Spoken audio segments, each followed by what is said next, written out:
Hey, I want to thank just a couple of announcements before we listen to the worship band.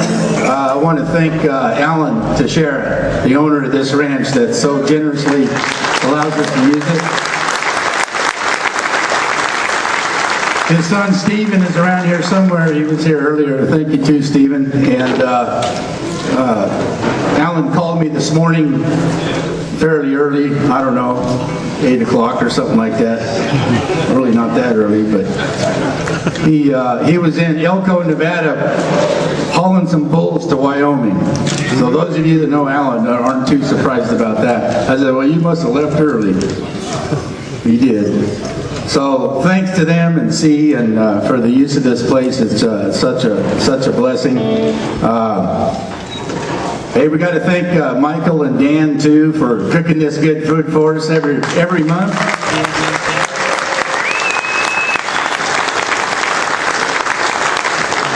You know, I got to tell you, just to say it, that this wouldn't be possible, this good food, without Michael Stevens. He puts all this together. He gives it to us below what it cost him. This is a $6,000 catered dinner. For those of you that have been to a couple things and paid for them, you know. But he does it way far below what it cost him, and if it wasn't for that, we'd probably be eating hot dogs, okay? And I guess that wouldn't be the worst thing in the world either, because we're here for Jesus Christ. Amen. But a steak or a pork chop or whatever is pretty good to go along with that. Also give a thanks out to Greg from Doc Bernstein's. Because every month he provides us, when we're done here just a little bit later, you're going to get root beer floats right back there in the back. Hey, just a couple of brief announcements. On your table, there are some copies. We are starting our journey groups this month. There's multiple groups at some of these locations. We have 15 groups this year. 15. We started with 2 4 years ago. 15 this year. Take a look at those. Put them in your pocket. There's no sign-ups or anything like that. You guys are all men. If you see a spot on there, just show up this week. Okay, there's no sign-ups. Just show up at one of those locations if you like. We're going to talk a little bit about that tonight. We have a speaker that we're very excited about tonight that is going to share his story and his testimony and talk a little bit about influencers. And after he's done, we're going to maybe have a little, if there's any questions about it. But guys, that's why we're here. We're here. It's a beautiful place. We like to get together, and it's awesome to get together around a bunch of men, and even better to eat great food like we're eating, and we're going to do it every second Monday of the month through October, same as we've always done. But the reason that influencers exist is to get men in close proximity with Jesus Christ and to change lives. And every place that you see on there that you can pick, there's a couple in the mornings and most of them are in the evenings, but you can pick and you can go. And I just like to challenge you, if you have not been to one, have not been through the journey, we're just asking you to come try it for 3 or 4 weeks and see what you think. If you don't like it, then leave. Nobody's going to cry. Okay? Yeah, that's just the way it is. But after you hear testimony tonight, maybe you'll be inclined to, even if you don't think you need to, that's the thing.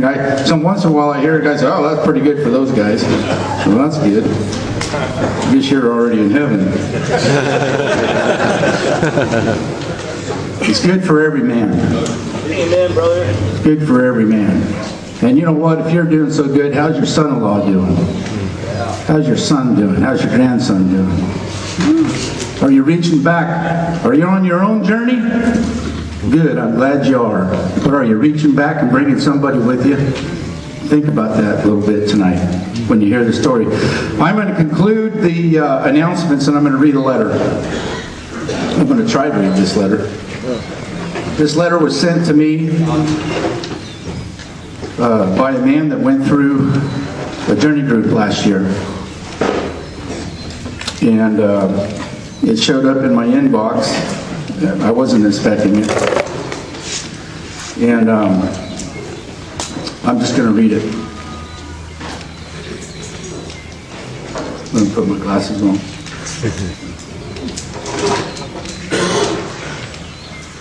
Prior to joining influencers, meeting soul-healthy men, and undertaking the journey, my life was very much based on worldly values and accomplishments.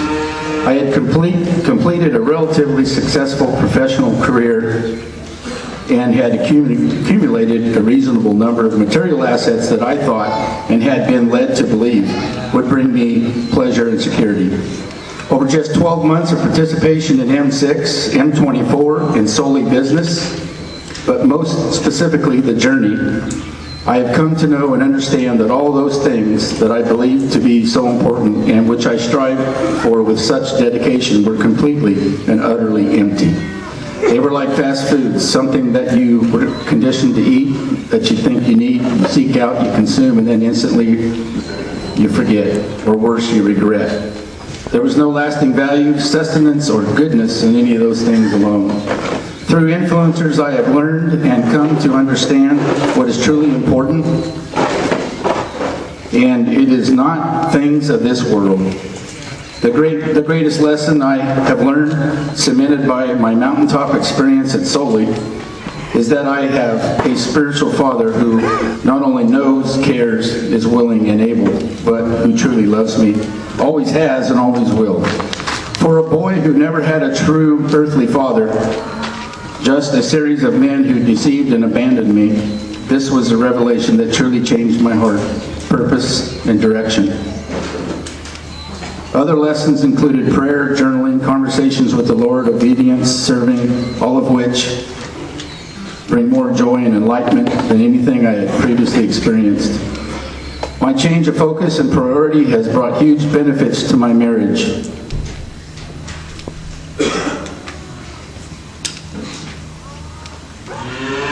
Which was challenged by my previous hard-heartedness and selfishness, and to my relationships with my children. Again, selfishness is gradually being replaced by unconditional love and a desire to lead, guide, mentor, and support these most precious blessings, my family. Whilst I accept the rest of my life needs to be a journey of increased learning, understanding, and hopefully application of wisdom granted me by my Father in His Word, I am so very grateful for all that I have already been taught and shown. My purpose over the next 12 months is to both seek to continue my own spiritual growth and also to serve other men in whatever way I can, to lead and encourage them to experience the transformational life change that I have been blessed with.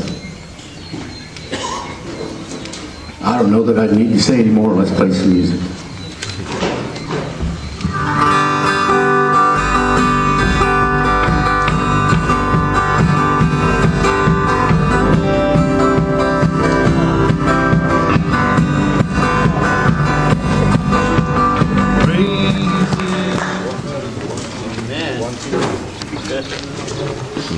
One, two, there you go. Hey, give them guys another round of applause. That's Jim Schmidt from the Harvest Church. Everybody know where Harvest Church is? Yeah! That's where I go. And then the rest, there's Tim and Jim, a couple Jims, and hey Thomas, come here a minute. Oh, Thomas, this is Thomas. This is Thomas from England. He just found out he's going to be a father for the first time. Bless you, brother. In what, October? Yes, October. All right, cool. You guys can all take a seat. Fixing to introduce you to our speaker tonight. I did want to mention, is everybody aware of M24? Yes, no? That's April 12th. It's not. Here's what's going to happen. April 12th and 13th, Friday, Saturday. We've done the first two on Saturday, Sunday. Does everybody remember? Saturday, Sunday, noon to noon. This year it's Friday noon to Saturday noon. You can camp out here. You can drive home after the evening service and come back the next morning for breakfast. You're going to get lots of good food, lunch, dinner, breakfast. Like I said, you can day camp, come out, go home, sleep in your bed, nobody lives too far away, and come back the next morning. Or you can bring your camper, your RV, your trailer, your tent. We got places for them to put up. It is limited to 300 men. Okay? Keep that in mind. You will, if you are on our email list, of which there's 800 plus some more tonight, you will get an email tonight. You probably, if you've checked your phone, have already got it. It was supposed to go out at 6 o'clock tonight. There's a link to sign up. You need to sign up, not because it costs anything, because it's free, okay? But we need a head count to feed you. And it is limited to 300. So when you get that email, don't even look at your calendar, just sign up and come out. It's an awesome, I already know, we know who the speaker is that's coming, and you're going to love him. And those of you that were here last year, you know, it's just an awesome time, okay? And so it's just a month away, and it's limited to 300. So get that email. If you're not on our email list, see us, get on it. It's on an Eventbrite site. It's really, I can even sign up. It just is your name and how many are coming. That's it. Okay? So I wanted to remind you of that. You'll probably get a reminder email about it, but that's April 12th and 13th. Okay? All right. As Mark had mentioned, we got a speaker tonight that we picked up at the airport. He got on a plane this morning in Bentonville, Arkansas. You know where Walmart is? Well, that's where he got on a plane. Matter of fact, he kind of worked for Walmart too, all over the world. Everybody in Bentonville, Arkansas, except Rocky, works for Walmart. So anyway, I want to, if you will, welcome with me to this man that's come all the way out here to share his story with you, Mr. Charles Zimmerman.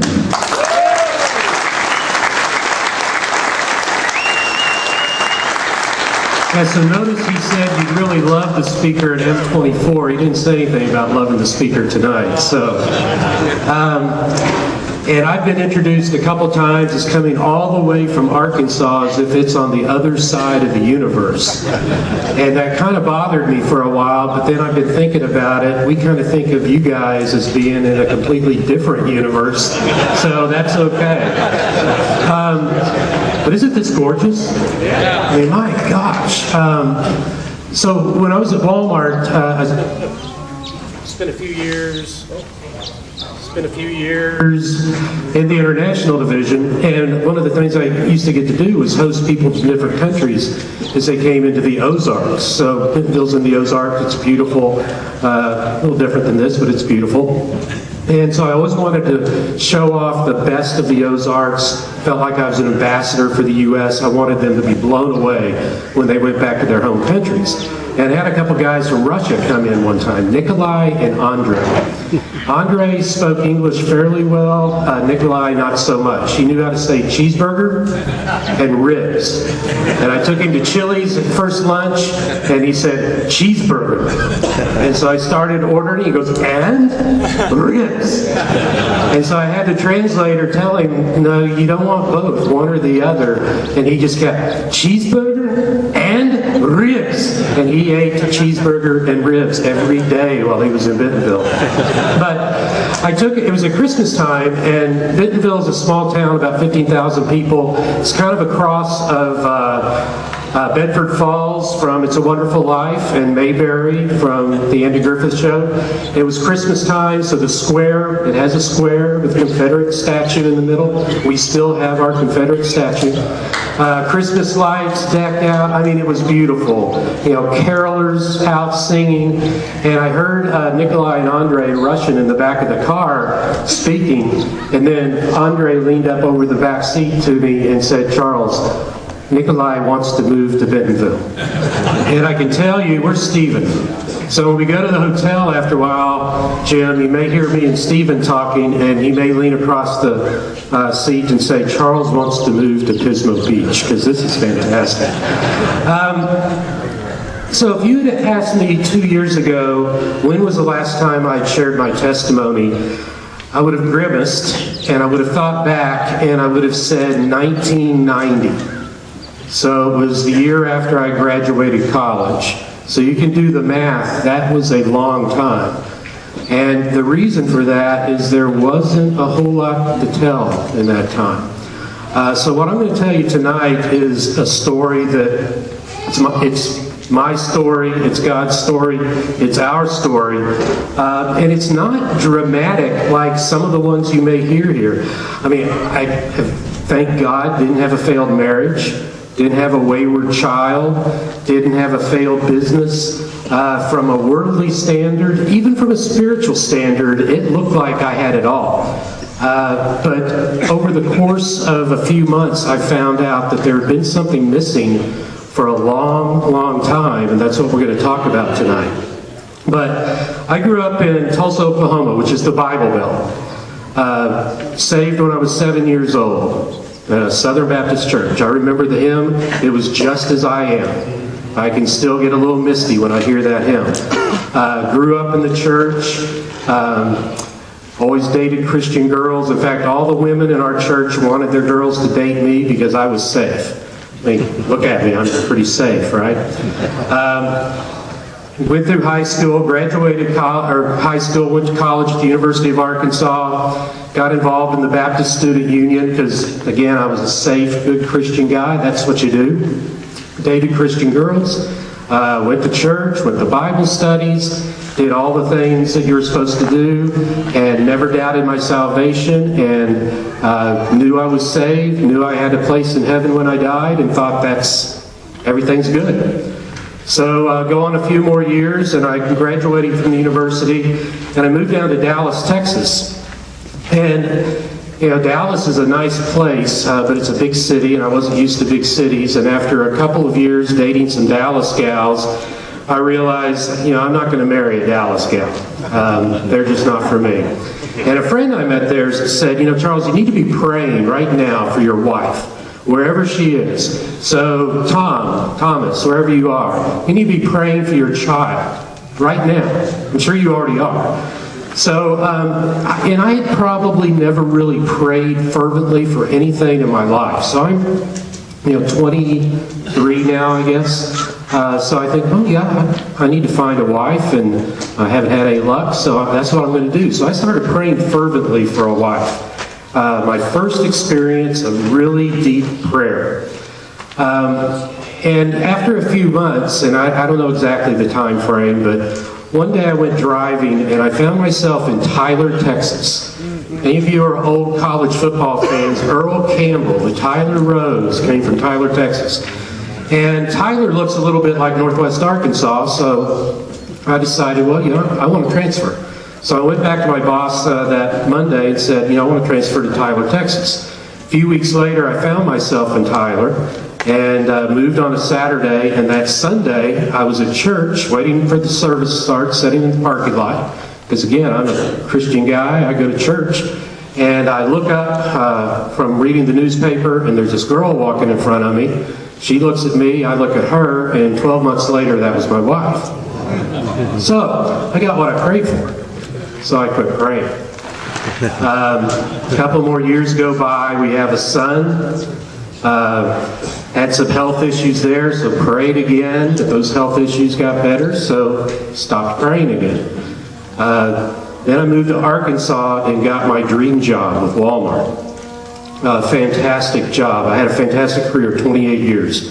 Just retired almost 2 years ago now. But it was at that time when I got really seriously involved in corporate America that Walmart was not prohibiting me from growing as a Christian, but I used that as an excuse because I could spend all the time I could at the office or on the road, and that's what I did. And so I had a great career. Fortunately, the marriage was fine. My son, we never had a bit of trouble with him, got straight A's through high school, got a pre-med degree at John Brown University, and then he's now second-year chief resident at Mercy Hospital in Rogers, Arkansas. So everything in my life was perfect. I mean, literally perfect. Except there was an emptiness. And it was hard to describe because I assumed everybody had that emptiness. I mean, maybe it's not until you see Jesus Christ standing in heaven that emptiness goes away. So I really wasn't that concerned about it. But as my retirement started approaching, I started to get a little more concerned. And I retired on a Friday, April 28th of 2017. The following Monday, I met a gentleman who I'd known, but he wanted to be on his board. He has a company up in Canada. And when I met with him, he asked a question that I don't know how long it had been since somebody had asked me, because again, I live in the Bible Belt. Everybody assumes this. But he said, "Charles, are you a Christian?" And I said, "Absolutely." And I took a deep breath because I hoped he didn't ask anything more. Because again, my story ended there. And you know, you think about it, doesn't your story end there? You get saved, your eternity is secure, so what else do you need to do, right? So he said, "Well, I'm glad to hear that." And he said, "I want to give you a book." And it really didn't dawn on me until I was sitting here a little while ago how ironic this title is. But the book's called Transformation. It's by a guy named Ed Silvoso. He's an Argentine businessman. Runs a ministry called Transform Our World. The U.S. location is based actually out of San Jose. And it's all about how the marketplace is, a true ministry opportunity. And it was a great book. And I knew I was going to be on the guy's board, so I thought I'd better read it. And I did. It was really convicting. So I went to my first board meeting. He said, "Charles, what'd you think of the book?" And I said, "Yeah, it really spoke to me. It made me think about a lot of things." And I kind of stopped there because I really didn't know how much more to say. And he says, "Well, I'm glad to hear that." He said, "My prayer team's been praying for you." So there are actually believers in Canada, believe it or not. This guy has a prayer team embedded in his company. And I said, he said, "I want to give you another one of Ed's books called Ecclesia." And maybe some of you have heard of the book or you understand Greek, you know what Ecclesia is. But another great book, all about the marketplace, what a great opportunity for ministry it is. And it spoke to me even more. So now we're into about July. Retired in April, and now we're in July. And I'm starting to feel something I've never felt before, which was God touching me and whispering to me. Didn't know what he was saying, wasn't close enough to hear yet, didn't know exactly what he was wanting from me, but I knew something was going on. So I had a good friend in Bentonville, great believer who I respected a lot, and I told him, I said, "Look, I've read these 2 books, I've got these things going on, I don't know what's happening." He says, "Charles, I've got 2 more books for you." First one's called Halftime. It's about the halftime of your career, halftime of your life, reevaluating, rethinking where you're going. Great book, great Christian book. All these are. Then he gave me another one, really awesome book. In fact, if there's 2 books you take away from you here tonight, this would be the other one, The Life You've Always Wanted. This one was really incredible. And after I read it, I was in turmoil. Because I was reading in these books all these things that I knew I needed to be, but I was a Christian. I went to church, I went to Bible studies. I had a successful marriage, I had a successful son. What is it I'm supposed to do? So these books were telling me all these whats, but they weren't telling me a how. So now we're into August. In fact, it would be like the second week of August of 2017.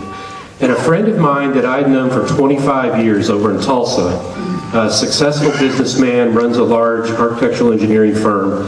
I'd seen him in the last 10 years transformed in a way I didn't even know he was a believer when I first knew him, and now he was a man of God like I wanted to be. So I got in my car and I drove to Tulsa, about 2 hours away, and go into his office. and I'm weeping. And I'll probably be weeping before I'm done here tonight. And I say, Ken, you got to tell me what happened to you, because I've seen you go from somebody I didn't know was a believer to the man of God that I'd like to be. And he said, well, I got 2 more books for you. So the first one he gave me is Man in the Mirror. Talks about, 24 problems men face. And again, another book that is really, really good, but it's the stuff I already knew. It's the things I knew I needed to change. I just didn't know how. And he gave me one other book. This one right here. And I glanced at the front cover and I thought, well, I'm a Southern Baptist. This looks a little New Age here. I don't know about this. But then I read the back cover, and a good friend of mine, Gary Oliver from John Brown University in the town I live in, wrote the foreword. So I knew it was safe. Yeah. And I thumbed through it, and it's an allegory. And I love allegories. And it's also an easy read. I mean, look at this. This is an easy, you can knock this out in a couple of hours. So I looked through it, and I tell him, I've got a flight to Cleveland next week. I'll knock this out on the first leg. So the next week, in fact, this is my book. I've memorialized it. August 16th, 2017. I was on a flight to Cleveland, Ohio. The plane leveled off. I took this little book out, thinking, here I go into another book. I start reading, and it's an allegory about a businessman. I was a businessman, having trouble sleeping at night, feeling tormented, feeling like something was missing. And I get down to the bottom, and this is the bottom of the first page, and this is where I choke up, Jim, every time. He hears God say, stop resisting me. That summed up 50 years. I've been resisting God for 50 years. And you're saying, Charles, you already told us you're a Christian, so you mean you weren't a Christian? No, I was and I am a Christian. And I'm not a theologian. Most of you guys probably understand doctrine better than I do. But I don't believe God created us just to save us from going to hell.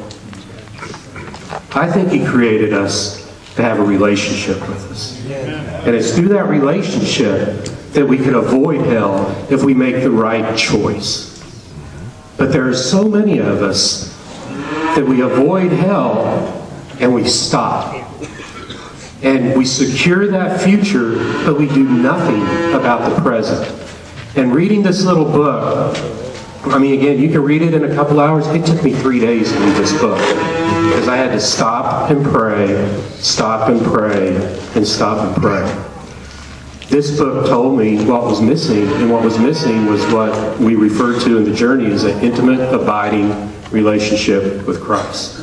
I had no idea what that looked like, what that meant, but after reading this, I knew that's what I needed. I mean, I can tell you, I'm not going to say no transformation occurred in my life after I went through my conversion at the age of 7, because I'm sure some did, but more transformation has occurred in my life in the last 18 months than in those previous 30, 50 years. And that's what the journey is all about, is teaching you through biblical principles how to have this intimate, abiding relationship with Jesus Christ. So I get back from this trip, and I know there are these things called journey groups, and I pick up the phone as soon as I get back and call somebody and say, hey, I've heard about these journey groups, how do I get in one? Within about 2 days, somebody called me and said, there's one meeting on these Mondays at this location at this time. I was there. 4 weeks into it, I knew that God was changing my life in ways that I didn't know where it was going to lead me. Certainly didn't know it was going to lead me standing here sharing my testimony in Pismo Beach, California. But it also, within about 4 weeks, I realized, in the book it says, discovering the treasure of the universe. One, I told Rocky he ought to change the cover because it might scare some people away. But I think it should say, discovering the secret of the universe. Because I believe this concept of an ongoing, intimate relationship with Jesus Christ is the secret in the universe. You know, I've told people this, and again, I'm not a theologian, and I can't believe C.S. Lewis hasn't written anything about this, but I think Satan's two biggest goals, he has two major goals. One is that we never, ever, ever give our lives over to Jesus Christ. But then his second one is, if he misses out on that, if he loses us there, he convinces us that that's it. He says, Charles, okay, he's got you. Congratulations. Don't worry about it. Enjoy life. Go on down the road. Because if he can do that, he keeps us from impacting and influencing others, which is what we're here to do. So, 4 or 5 weeks into the journey, my life is changing in ways that, you know, we're all guys. We face the same challenges in our lives. There's kids here, so I won't go into it, but you know, we look at stuff we shouldn't look at. We use language we shouldn't use.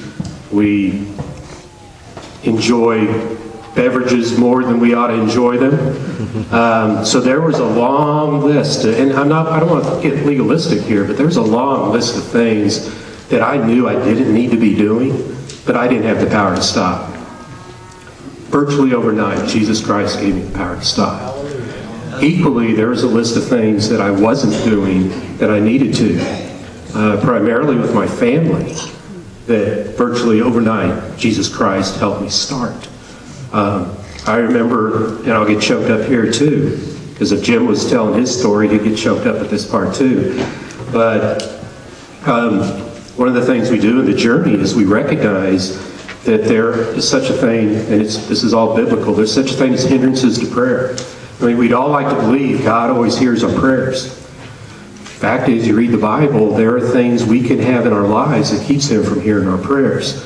And one of those things is our relationships with others, specifically our relationships with our family. And at one point during the journey, you know, you have to address some of those hindrances. And so I remember the day clearly because I was scared to death because I was going to talk to my wife in a way I'd never talked to her before.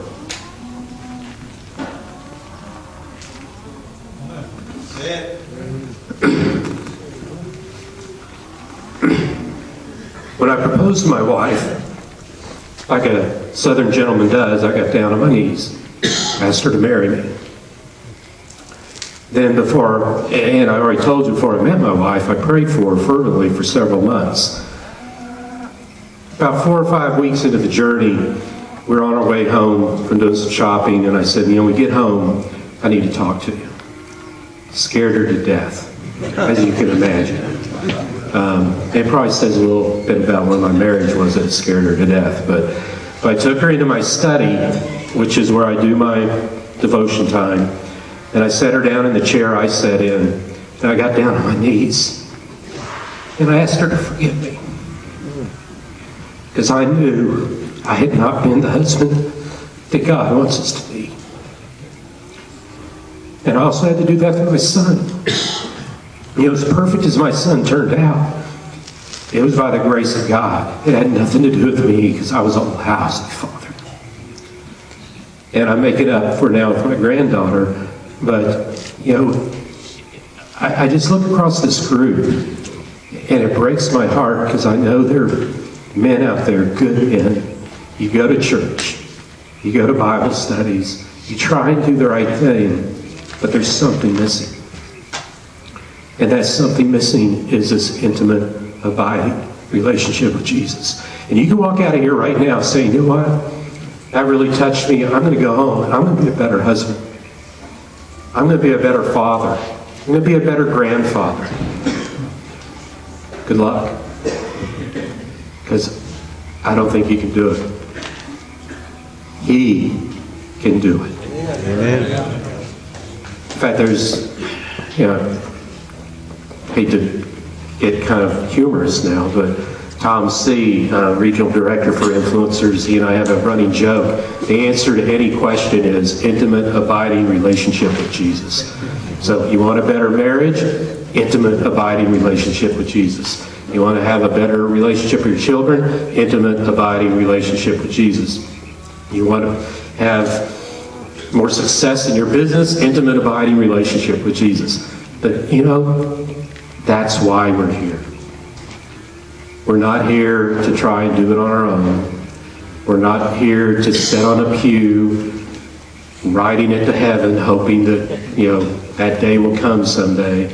We're here to have a relationship with Jesus each and every day. He is pursuing you, or you wouldn't be here. You know He's pursuing you, or you wouldn't be here. Don't let this chance pass you by. That this will change your life if you get involved in it. Thank you very much.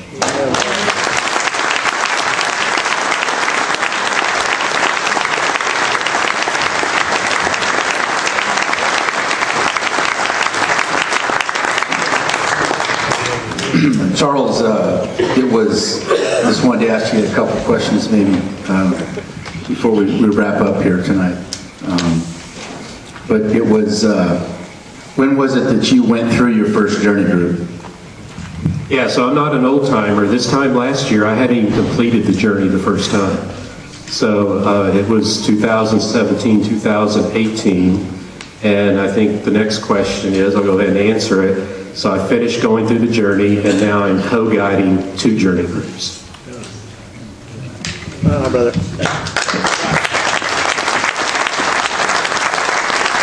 And that you know, is always, you know, what we call the DNA of influencers. The Word of God, number 1. But the organic, so speak a little bit about the organic growth. I mean, when you finished the journey, did somebody say you have to go lead one, or what was your motivation to do that? Yeah, so in the 9 months, you know, some of you may not know the journey is 9 months. Don't get scared. I mean, it's a great 9 months, and you'll be really disappointed when it's over, but you'll do it again. But during that 9 months, I think I gave out about 50 of these books because, again, I saw it as the secret of the universe, and I couldn't keep that secret to myself. And there had not been a journey group for some reason in the little town I live in. So the little town I live in is 10,000 people. There are somewhere between 30 and 50 churches in this little town. And I live in the Bible Belt. If you don't go to church in where I live, you're the out. I mean, there's something wrong with you. But there hadn't been any journey groups in this little town in 10 years. And so we started trying to figure out why. We never really figured out why, but right now we have 3 journey groups going on in that little town, which I think makes us the highest density of men in journey groups of any place on the planet. So you got a little work to do. Yeah, we got a lot of work to do. You know, when we were having lunch, after we picked you up at the airport, you reminded me of Rocky has a 2-line word, a 2-line sentence of the description of the journey. Can you repeat that? Yeah, so I mean, the journey is hard to describe, and so Rocky came up with, I think it is like 2 lines, 1 sentence, 2 sentences, I don't know, but it's a biblical discovery process about how to have an intimate relationship with Jesus Christ.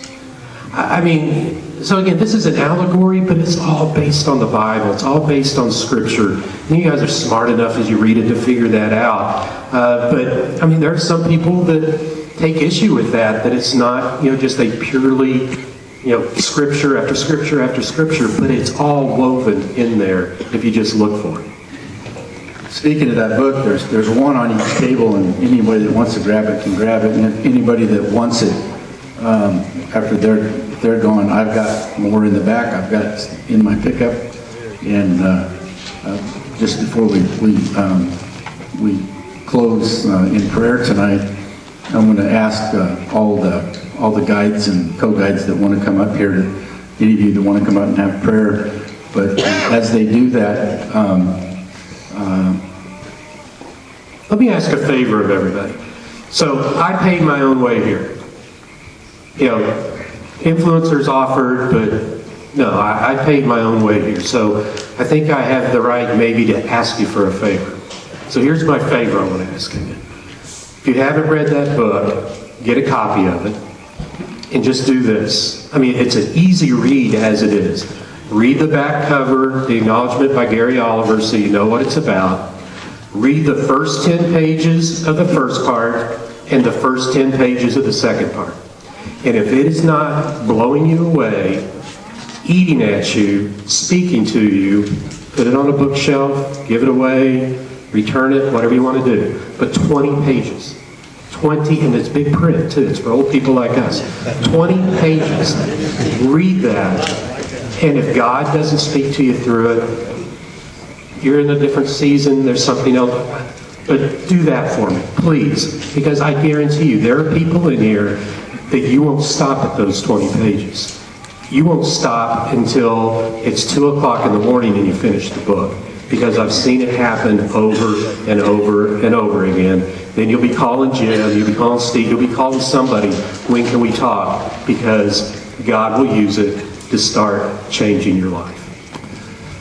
Yeah, I can attest to that. And, you know, it's just a 4-week, those locations that are on there, pick one and show up. We'll get you a book when you get there if you don't pick one up tonight.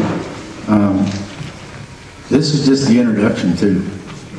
It's just the introduction. It's a 4-week. We just get together and talk about it. Nobody's going to teach you anything. Nobody's going to preach at you. That's why we call the leaders guides. We go through it with you. We go through the journey with you. And it's interesting, Jim, and I think you probably know this, but there had actually been a couple of journey groups go through the journey before that book was ever written. Yeah. So this book is an allegory that describes, you look at it, but this isn't what the journey is. This describes what a man who's been through the journey, what his life looks like. But this is not what you study for 9 months, trust me. Right, yeah. You're in the Bible, you're in prayer, you're in some other books, but... We start there's a manual talking about the 9 months. There's a manual that goes along with that, and it's a few pages a week. And it's a treasure hunt. And it's a treasure that wants to be found. And you won't come to one of these meetings. This is not intellectual. Though there's over 300 verses in the next section of it. Obviously, it's not. Yeah, that's for sure. It's relational. Okay? Relational, number one, vertically with Him, and then horizontally with the men that you go through with. But you're not going to have a teacher or type that just comes and shows you what you should have learned and point out the highlights for the week, and you listen to him and you go home. It's your own journey that you go through daily. We just come to the meetings. The journey happens throughout the week. It doesn't happen at the meeting. This isn't your typical Bible study that you put in a tape and watch it and fill in the blanks that are already pre-made out for you and check off the box and go home. This is relational vertically and then horizontally, and you're on a treasure hunt. You're being guided through it. You know, I heard somebody say one time that, it's like if I give you a Christmas present all wrapped up, we're going to lay that Christmas present right there in the middle of the group of 10 guys, 8 guys, 15 guys, whatever it is. But the guides are not going to open it for you. We're going to let you open it yourself. You're going to get out of it what you put into it. And it's unlike any Bible study you've ever been to. If you've been to them, so I've been there, done that. This is totally different. But the first part is just four weeks of this book, and then nobody's going to ask you to sign on the dotted line to stay another 9. You can pie-eye after that. It doesn't matter. But once you read this and you see yourself in it, I think is what happens. It just, when you read it, you say, wow, that's me. And we're just asking for 4 weeks. Come to one of them places on your table for 4 weeks. And then if you want to stay as we enter into the journey of 8 more months or whatever it is, you can make that decision, at that point. I can tell you that this journey is what God used. Some of you here, don't forget, so many new ones have heard my testimony. I gave it last year at the same first one of the year. I remember freezing my butt off that night. And It saved my life. It literally saved my life, the journey. God did it through the journey. It saved my life. It saved my family. It saved my marriage, because everything was gone. Those of you that remember my testimony. And this was 6 years ago in Bakersfield, California. And then I saw so many other lives transformed over there through this process, okay? It's not a program. It's not another Bible study program. It is a process. It is a true process that you are going to find and go searching, and you're going to find on your own. And then we're going to come and we're all going to share what we found this week, and it's just awesome. It's amazing. The letter I wrote to you, the man came in that wrote me that letter. It was his first time through the journey last year and wrote that letter. And that's to the credit of Jesus Christ that instilled this in Rocky, that wrote this material. It truly is inspired from above. And, I'm just reminded too, is I don't know where Cap and Collins are over there too. And every time I see them, they were the first two guys I saw when I went into the journey group that morning. That my wife was gone, my business was gone, and God had finally broke me open. And I thought I was broke to pieces, but I found out later I was broken open so he could come in. And today I'm on a honeymoon with my wife, 34 years, and restored the relationships with my kids. I have 4 grandkids. What a 6-year ride. But Cap and Collins were the first guys that I walked into the journey group, and they took me in and told them my story, and I was not judged. I was loved on. And don't get me wrong, this isn't a lick your wounds group or anything like that. It's really not even an accountability group, though there's some accountability in it. But if you're missing something,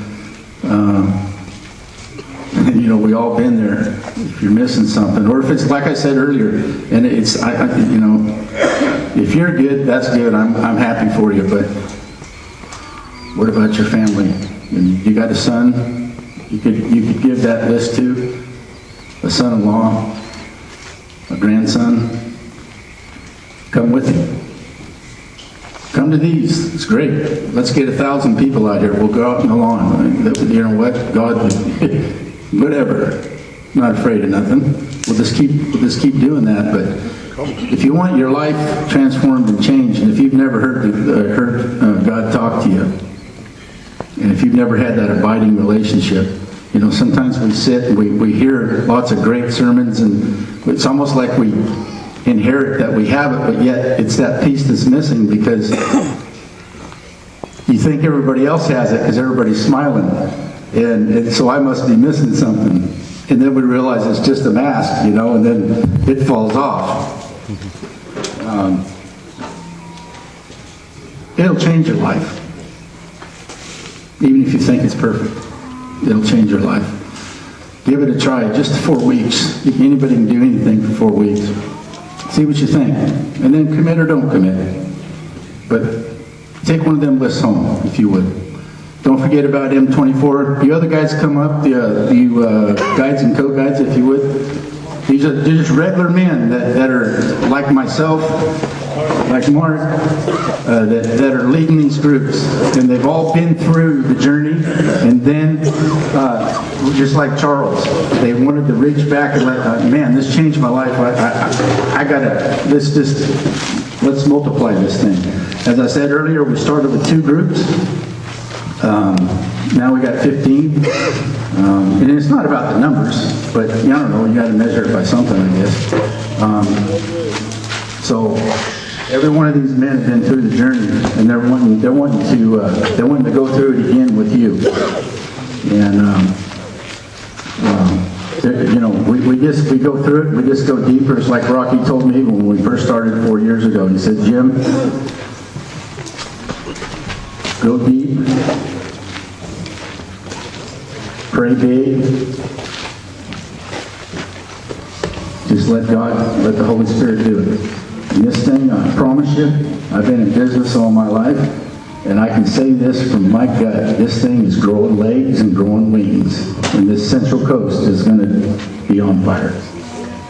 Because one man at a time is going to connect vertically with Christ. One man at a time. It's not about all the numbers.